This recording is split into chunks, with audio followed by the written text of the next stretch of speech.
आत्मा ने जो अपना विधान बना रखा है, उस विधान से कोई छेड़खानी करेगा तो वो परमात्मा का दोषी हो जाएगा। याद रखना, धर्मदास जी को कबीर साहब ने बोला था उस समय, धर्मदास मेरी लाख दुहाई, मूल ज्ञान बाहर ना जाई। उस वक्त बोला था अपनी 1,00,000 कस्में देने के बाद। और धर्मदास भी नहीं टिक पाया था, वो भी सोच रहा था कि मैं अपने बेटे को बता दूं सार शब्द क्या होता है। जल समाधि दिलवा दी उसको उड़ीसा में, धर्मदास को जल समाधि दिलवा दी कबीर साहब ने उड़ीसा में कि ये पुत्र के मोह में पागल हो गया है, इससे बेटा नहीं छूट रहा, जबकि मैंने बता भी दिया वो काल का दूत है, तब भी इसके दिमाग से वो बेटा नहीं उतर रहा है। उसकी जान देके उसको ये वचन पूरा करना पड़ा, अपनी जान देके जल समाधि ले ली उसने कि कहीं मेरे मुंह से निकल ना जाए बेटे के मुंह में आके। क्यों? अगर ये नियम टूट जाता तो धर्मदास को ऐसी 84 होती ना, ऐसी 84 होती जन्मों जन्म तक, हालत खराब हो जाती उसकी। तो कबीर साहब ने क्या किया, जल समाधि दिलवा दी उसको, धर्मदास जी को, कि नियम ना टूट जाए। क्योंकि ज्ञान की बात हमेशा पर्दे में रहनी चाहिए। ओंकार निश्चय भया सो करता मत जान, साचा शब्द कबीर का पर्दे में पहचान। ज्ञान की बात को उजागर करना सबसे बड़ा दोष है, सबसे बड़ा दोष। और अगर ये कोई दोषी बन गया, उसके बाद उल्टी गिनती शुरू हो जाती है उसकी। उसके बाद उसके जीवन में ऐसे ऐसे उठापटक चालू हो जाते हैं कि मैं बता नहीं सकता। एक वहां का लड़का था, क्या नाम है, उड़ीसा का लड़का था, हमारे पंथ में था वो, हमारे मतलब मेरे साथ नहीं जुड़ा था, पुराने गुरुओं के साथ जुड़ा था। उसने बहुत कुछ बोलना शुरू कर दिया, बहुत कुछ। मेरे ख्याल से वो था लगभग 45 साल का था वो, 3 शादियां उसकी हो चुकी थी, मतलब एक तो असली थी, 2 नकली थी। उसने बहुत उल्टा पुल्टा बोलना शुरू कर दिया इस पंथ के बारे में। सुनने में आता है, पुरानी बात है काफ़ी, कोई महात्मा बताता था हमें, कहता है जब उसने उल्टा पुल्टा बोलना शुरू कर दिया, उसके बाद उसके बच्चे, उसकी माँ, उसके बाप, ऐसी ऐसी दुविधाएं पड़ गई उसके ऊपर कि उसके बाद माफिया मांगता फिर रहा था, संतों से माफिया मांगता फिर रहा था, लेकिन फिर माफी नहीं मिलती। क्यों? दोषी संत का नहीं है वो दोषी परमात्मा का हो जाता है।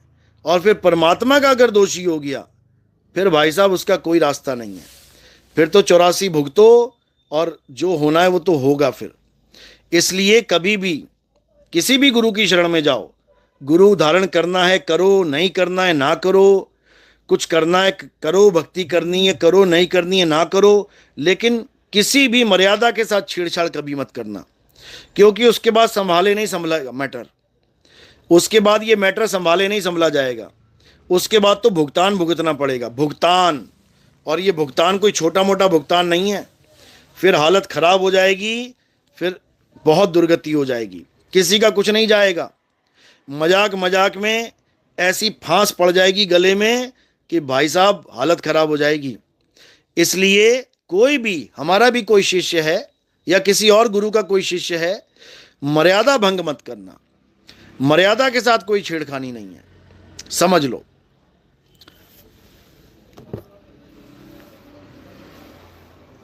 तो तीसरी जो दीक्षा होती है उसको अगाध ज्ञान कहते हैं। उसके लिए क्या बोला गया है, कहते हैं शब्द माही जब निश्चय आवे, यानी दूसरी दीक्षा में जो शब्द दिया जाता है, जो बताया जाता है भेद, जब उसमें निश्चय, निश्चय का मतलब होता है 100%, कहते हैं मैंने निश्चय कर लिया है कि मैं अब जा रहा हूं। निश्चय करने का मतलब 100% कन्फर्म, यानी जब तुम्हारी सूरत 100% शब्द में समाएगी, तब क्या होगा, शब्द माही जब निश्चय आवे, ताको ज्ञान अगाध सुनावे। उसके बाद अगाध ज्ञान सुनाई देगा, यानी तुम्हें तुम्हारा स्वरूप पता लग जाएगा। और जैसी तुम्हें तुम्हारा स्वरूप पता लग जाएगा, उसके बाद तो ही मोही मोही तो ही अंतर कैसा, उसके बाद कोई अंतर नहीं रहेगा। लेकिन लोग क्या करते हैं, कुछ अता पता है नहीं स्वरूप का, और पहले ये वाणी बोलने लग जाते हैं, तो ही मोही मोही तो ही अंतर कैसा, तुझ में मुझ में कोई अंतर नहीं है। बता, इतनी बड़ी बड़ी बातें करते हो, तुझ में मुझ में अंतर नहीं है, और भोग विलास में फंसे पड़े हैं, बीवियां साथ में रख रखी हैं। बीवी को बोल तुझ में मुझ में अंतर नहीं है, तब तो समझ में आए, बोल के दिखाओ जरा। पति बने बैठे हैं, भोग रहे हैं स्त्री को, और कह रहे हैं तुझ में मुझ में कोई अंतर नहीं है। तो ऐसे मूर्खों को, ऐसे निकम्मों को ज्ञानी नहीं कहा जाता, ऐसे निकम्मों को मूर्ख कहा जाता है, महामूढ़ इंसान कहा जाता है। तो ये ज्ञान तब होता है, स्वरूप ज्ञान, जब परमात्मा की कृपा होती है। इसीलिए कबीर साहब ने वाणी बोली है, कहते हैं गिरही होके कथे ज्ञान। क्या बोला है? यानी ग्रस्त होके, जो ग्रस्त में रह के, जो भोग विलास में रह के ज्ञान कथता है, ज्ञान बड़ा बड़ा कथेगा, आत्मज्ञान आत्मज्ञान, और भोग विलास में फंसा हुआ है।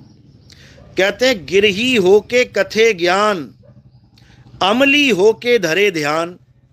ये जो गांजा पी के बैठ जाते हैं ध्यान लगाने, अमली, कहते हैं अमली होके धरे ध्यान, और साधु होके कूटे भग, और कहें कबीर ये तीनों ठग।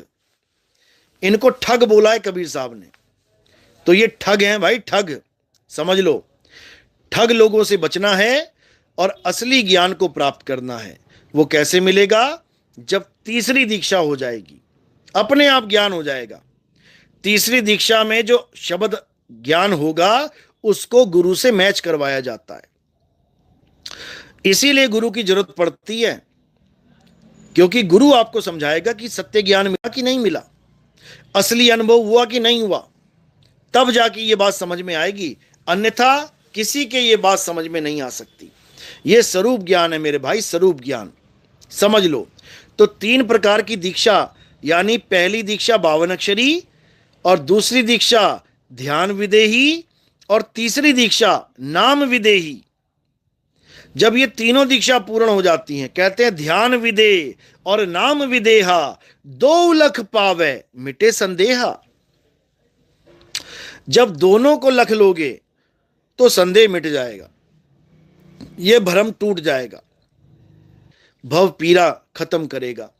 और इन अज्ञानियों ने, इन मूर्खों ने मंत्रों को ही सत्य बना दिया। कबीर साहब समझाते रह गए, तंत्र मंत्र सब झूठ है, इनमें न भर में कोय, और सार शब्द जाने बिना कागा हंस ना होए। वो समझाते रह गए, लेकिन इन लोग के समझ में नहीं आई। इसीलिए साहिब ने कहा, आदि नाम हम भाग सुनाया, और मूर्ख जीव समझ नहीं पाया। वो तो समझाते रह गए, लेकिन ये मूर्ख जीव समझ ही नहीं पाया, करे तो करे क्या। तो इन मूर्खों को समझाने के लिए अब नितिन दास आया है। शायद इन मूर्खों को मेरी बात समझ में आ जाए। हालांकि ये अपने आप को बहुत बड़ा ज्ञानी समझते हैं, और डिबेट भी करी थी इन लोगों ने मेरे साथ। जो भी हमारी डिबेट सुनता है इन लोगों के साथ, वो कहता है ये कितनी मोटी बुद्धि के लोग हैं, ये समझ क्यों नहीं रहे कि आप क्या समझाना चाहते हैं। इतने आसान शब्दों में आप एक एक बात क्लियर कर देते हैं, लेकिन इनकी बुद्धि पे, अकल पे ताले पड़े हुए हैं, क्यों नहीं समझते? समझो, क्योंकि इन लोगों ने कसम खा ली है कि हम किसी का ज्ञान नहीं मानेंगे, भले वो सत्य क्यों ना हो, क्योंकि इनको जीतने की आदत पड़ गई है, इनको जीतने की हवस लग गई है, ये हारना नहीं चाहते। और साहिब कह रहे हैं हरिजन तो हारा भला, जीतन दे संसार। यानी जब ज्ञान की बात आती है तो सबसे हार जाओ, हारोगे तभी तो आगे का ज्ञान प्राप्त कर पाओगे। अगर तुम चौड़े होके खड़े हो जाओ, नहीं जो मेरे पास है वही सत्य है, तो सामने वाले का ज्ञान तुम कभी प्राप्त ही नहीं कर सकते। इसलिए जब सामने किसी से ज्ञान प्राप्त करना होता है तो नीवा होना पड़ता है, सिर झुकाना पड़ता है, तभी तो सामने वाला ज्ञान देगा। लेकिन ये लोग, ये ऐसे मूर्ख लोग हैं कि इनके सामने कोई असली ज्ञान भी पेश कर दे तो उसको भी ये मजाक में उड़ा के उसकी बेइज्जती करके भगा दें। ऐसे लोगों के लिए बोला है। क्या बोला है? हीरा वहाना खोलिए, अरे जहां कुंजड़ों की हाट, और चुप की गठड़ी बांध के निकल अपनी बाट। यानी ऐसे लोगों के सामने तो ज्ञान भी नहीं खोलना चाहिए, ये सत्य ज्ञान का भी मजाक उड़ा दें। जैसे कबीर साहब का लोग मजाक उड़ाते थे, बाबा नानक साहब को मजाक उड़ाते थे, यहां तक कि पत्थर भी मारते थे, डंडे भी मारे उनके कई बार। तो कबीर साहब नानक साहब जो सत्य ज्ञान बताते थे, लोगों के हजम नहीं होता था, लोगों को समझ में नहीं आता था। बस वही लोग ये बैठे हुए हैं यहां पे आज। जमाना बदल गया, मानसिकता वही है, वही है। कि राणा जी मैसेज लिख रहे हैं, तत्वदर्शी संत रामपाल जी। भाई साहब, तत्वदर्शी का जिस दिन आपको डेफिनेशन पता लग गई ना, परिभाषा, उस दिन तुम्हें पता लग जाएगा कि रामपाल तत्वदर्शी नहीं है, वो एक जपी है, जपी, मंत्र जपने वाला। हमारे संतों की भाषा में तोता कहते हैं। तोता, तोता क्या करता है, उसको कोई भी मंत्र रटवा दो, वो तोते की तरह पूरा दिन बोलता रहेगा, वो बार बार रिपीट करता रहेगा उसी नाम को। तो रामपाल जी महाराज एक जपी है, जपी। तपस्या करने वाले तपी कहलाते हैं, मंत्र जपने वाले जपी कहलाते हैं। रामपाल जी महाराज तत्वदर्शी संत नहीं है, रामपाल जी महाराज जपी हैं। तुम्हें माला पकड़ा देंगे, जाके देख लेना, मंत्र जपवा देंगे, जाके देख लेना। और 3 बार तुमसे जो आरती गवाएंगे, उसमें कबीर साहब बार बार बोल रहे हैं, ना मैं जप में, ना मैं तप में। लेकिन तुम्हारे कानों में उंगलियां डलवा देगा वो, तुम्हें ये सुनाई नहीं देगा, जो तुम गाओगे वही तुम्हें सुनाई नहीं देगा। ना मैं जप में, ना मैं तप में, क्या मतलब होता है ना मैं जप में का? यानी कोई नाम मत जपो। ना मैं तप में, यानी कोई तपस्या मत करो। ना मैं व्रत उपवास में, यानी कोई व्रत मत करो। ये पूर्णमासी का व्रत ये छूट नहीं रहा कबीर पंथियों से। बाणी गा रहे हैं ना मैं व्रत उपवास में, लेकिन ना व्रत छूट रहा है। बाणी गा रहे हैं ना मैं तप में, लेकिन तप नहीं छूट रहा है। बाणी गा रहे हैं ना मैं जप में, ना तो जप छूट रहा है। क्या बनेगा इन लोगों का? तो मेरे भाई, असली ज्ञान प्राप्त करना है तो हमारे सत्संग सुनो, और दुनिया क्या बकवास करती है उसको छोड़ दो। लोग तो ऐसे हैं कि तुम्हारा 2000 का असली नोट भी तुमसे लेके कहेंगे, अबे नकली है फेंक दे, नकली है फेंक दे। और अगर तुमने फेंक दिया और अगर तुमने फेंक दिया तो तुम महामूर्खानंदो। इसलिए अगर तुम्हारे पास नकली नोट है तब तो फेंको, और अगर तुम्हारे पास असली नोट है तो लाख लोग कहते रहें कि ये नकली है, नकली है, नकली है। भाई साहब, उसकी कीमत कम नहीं होगी। नहीं तो करके देख लेना, आजकल तो 2000 के नोट बंद हैं। 500 का असली नोट लेना और पूरे परिवार को बोल देना, पूरे मोहल्ले को बोल देना कि सब बोलो मिलके कि ये नोट नकली है। पूरा मोहल्ला, पूरा शहर, पूरा देश भी बोलेगा ना कि ये नकली है, तब भी 500 रुपए का माल ले आओगे दुकान से खरीद के। क्योंकि असली चीज किसी के कहने से नकली नहीं हो जाती है। जो उस असली को नकली कह रहा है वो मूल गवार है, वो मानसिक रोगी है, वो निकम्मा है जो असली को नकली मान रहा है। तुम मत बन जाना निकम्मे, तुम मत हो जाना मानसिक रोगी, तुम मत बन जाना मूर्ख। मूर्खों की कमी नहीं है संसार में, जो असली को नकली कहते हैं। कबीर साहब ने बोला है ना, निरंजन धन तेरा दरबार। ये निरंजन के चेले हैं, ये काल के दूत हैं। ये कहते हैं ज्ञान अज्ञानी को परम विवेकी और ज्ञानी को मूल गवार। निरंजन धन तेरा दरबार, यानी ये 3 लोग है मेरे भाई। यहां पर अज्ञानियों को तो विवेकी बोला जाता है, परम विवेकी। देखो, पत्थर पूजने वाले परम विवेकी कहला रहे हैं, पानी में दूध फेंकने वाले परम विवेकी कहला रहे हैं, पत्थर के आगे अगरबत्ती घुमाने वाले महाविवेकी कहला रहे हैं, ये 52 अक्षरी नाम जपने वाले, कोई राधे राधे, कोई राम राम, कोई अल्लाह अल्लाह, कोई वाहेगुरु वाहेगुरु, परम विवेकी कहला रहे हैं। और आत्मा का ज्ञान रखने वालों को मूल गवार बोला जा रहा है।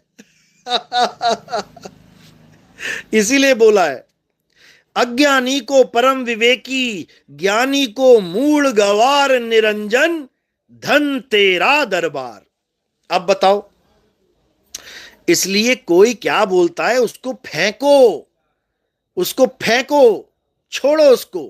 एक कान से सुना दूसरे से निकाला, बल्कि सुनना ही नहीं है। अगर कोई सत्य ज्ञान का विरोध करता है उसको सुनना ही नहीं है, क्योंकि वो उससे पैसे कमाना चाहता है। वो यूट्यूब पे वीडियो डाल के मेरे नाम से मेरी फोटो लगा के तुम्हें आकर्षित करके पैसा कमाना चाहता है। अब तुम उसको सुनोगे तो पैसा कमा के दे रहे हो तुम। वो एक तो तुम्हें बेवकूफ बना रहा है और उसके बाद तुमसे ही पैसे कमा रहा है। तो भाई साहब, इससे अच्छा है कि उसको ब्लॉक मारते जाओ, अनसब्सक्राइब करते जाओ। जहां लगे कि सत्य ज्ञान से कोई विरोध कर रहा है, एक बार सुन लिया, दो बार सुन लिया, पता लग गया कितने पानी में है, तत्काल त्याग दो, तत्काल त्याग दो।